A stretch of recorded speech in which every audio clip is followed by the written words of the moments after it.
Kementerian Energi dan Sumber Daya Mineral melarang penjualan LPG 3 kg mulai 1 Februari 2025. Hal ini dilakukan agar LPG bersubsidi ini lebih tepat sasaran dan menekan penyimpangan. Selain itu, memastikan masyarakat mendapatkan harga eceran tertinggi yang sudah ditentukan pemerintah.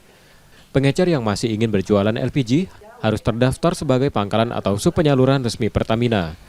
Aturan ini mendapat tanggapan beragam masyarakat karena belum meratanya sosialisasi pengurusan nomor izin berusaha, selain jarak pangkalan yang jauh untuk dijangkau. Surat izin itu kan mahal, duitnya udah katik, duitnya itu besar itu. Pisau, kalau gratis ya pisau. Kita sendiri sudah mengalami kesusahan nggak Bu untuk dapat pasokan gas sendiri Bu? Susah, ini lagi susah, apalagi nak jadi pangkalan itu tambah susah. Aku keberatan sebenarnya. Ya, kalau pangkalannya terjangkau tidak masalah, tapi kalau pangkalannya susah, kadang gasnya ada, kadang tidak, susah juga gitu.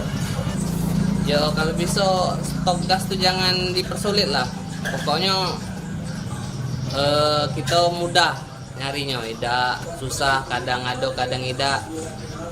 Jadi walaupun pengecer dihilangkan, tapi yang penting mudah terjangkau kan? Ya, yang penting stoknya ada terus lah, kita tidak susah nyarinya.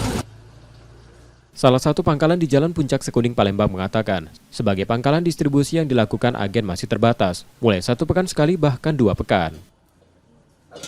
Kami dapatnya cuma 50 kalau dari agen, itu jadi seminggunya 1 kali 50, kadang juga dikirim 40 sesuai dari sana lah. Jadi kami juga nggak tahu dapatnya berapa, paling nanti dapatnya ada di aplikasinya ya, dari sana aplikasinya.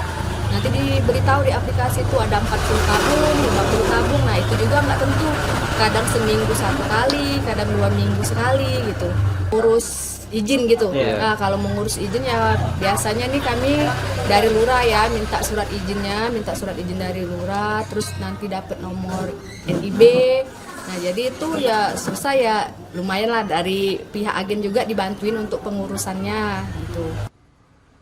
Kini pengecer yang ingin menjadi pangkalan bisa mendaftar melalui sistem online single submission untuk mendapatkan nomor induk berusaha yang proses pendaftarannya lebih mudah. Muhammad Reza Pahlevi, Kompas TV, Palembang, Sumatera Selatan.